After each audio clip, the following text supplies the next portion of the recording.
Hey guys, so here's one of the questions that we did on Wednesday's class. This is question number 10 from our sample questions. And this is one of the bigger questions. So something to see of this question, okay, first of all, it's got 4 terms, right? That's a really important step of these kinds of questions is identify your terms.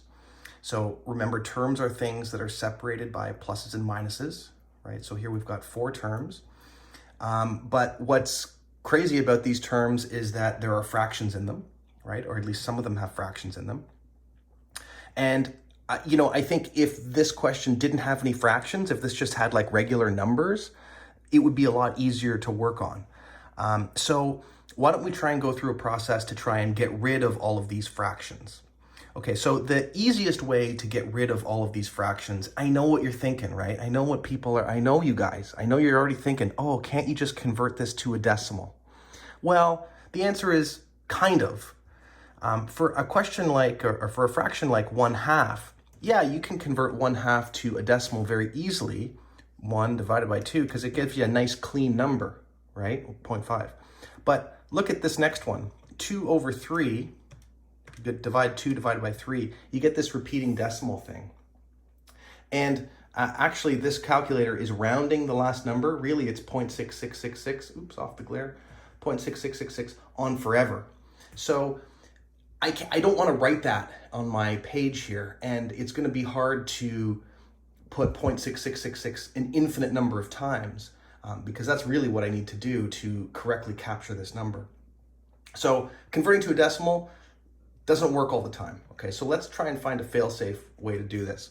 So the easiest way to do this is to look at the bottom numbers of these fractions. Okay, so we've got 2, 3, and 9.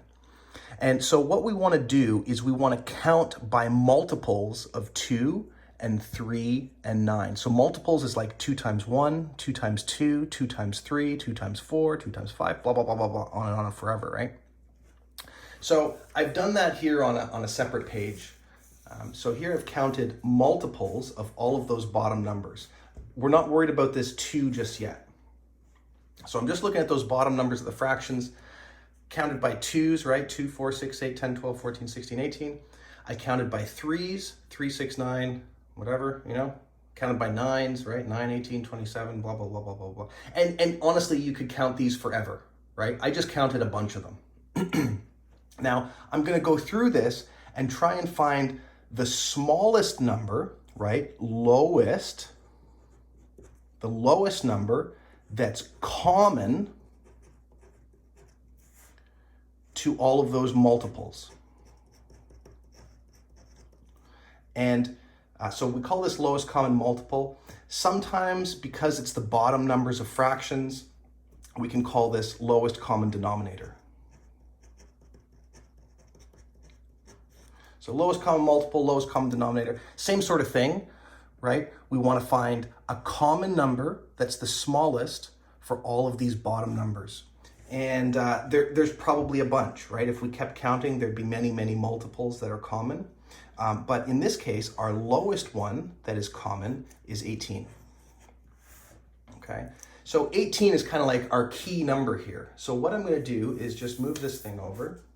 And I'm going to write down a little reminder for myself. Lowest common multiple is 18. Okay. So now I want to take each term in this equation and I want to multiply it by our lowest common multiple. Okay. Now, this one that doesn't have a denominator, we're going to assume that there is a 1 underneath it. Okay. So now they're all fractions. 1 can land on 18, right? If we counted multiples of 1, 1 times 18 will give us 18. So I'm going to multiply each of these terms by 18. And let's see what happens here. So I'm going to go 18. I'm going to stick an 18 in here, right? I'm going to stick an 18 over here. Oh, yeah. And I'm going to stick an 18 here. And that's going to tell me to multiply each of those things by 18. All right, trusty calculator. 2 fraction button 1, right? 2 over 1 times 18 equals 36. So instead of writing this whole gobble loop here, I'm going to write 36. minus 18 times 1/2. So 18 times 1 fraction button 2 equals 9. And I'm going to bring my letter down. Equals. Now 2/3 times 18. 2 fraction button 3 times 18 is 12. Bring down my letter. And then the last part is 25 over 9. So 25 fraction button 9 times 18 equals 50. So now I've converted all of these terms to have nice, clean, whole numbers. So there's no fractions anymore. There's no like weird decimals that repeat forever. It's just nice, clean, whole numbers. This is amazing. Now we can go and solve this question like we would normally, right? So I want to collect like terms here. I want to group all the k's together. So on the left of the equal sign, I'm going to have negative 9k, right? I didn't have to change that or anything because it's already on the left of the equal sign.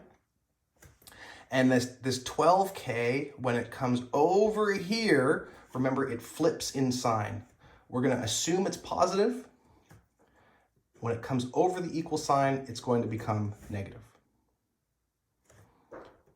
Equals. On the right side, we have 50. That didn't change. Positive 50. And on this side, see, we've got this positive 36. We're going to bring it over the equal sign, and when it goes over there, it's going to become negative. So we have now negative 36. So now those terms are converted to nice, clean, whole numbers, and also they're kind of grouped on the correct side. So now we're just going to tabulate this left side.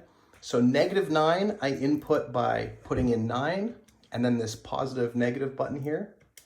So that's negative 9 minus 12 is negative 21k. And on the right side, 50 minus 36, oh boy, it's going to give us 14. So negative 21k equals 14. This is saying negative 21 times k, right? And we don't want that, we just want k. So instead of times k, we're going to divide. And we're going to do the same to the other side. Divide by 21.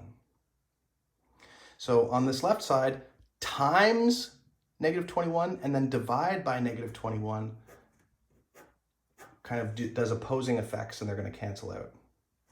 On this right side, 14, we'll clear that. 14 divided by negative 21 gives us negative, oh crappy repeating decimal, 0.667 negative.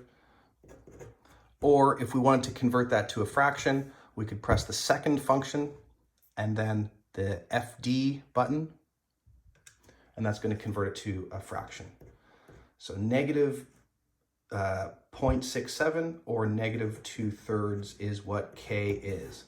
Oh, wow. So either of those answers are totally perfect. But that's how we do some algebra, collecting like terms with fraction. It's just with the lowest common multiple. So easy, so great, so much fun. Oh my God, okay, bye.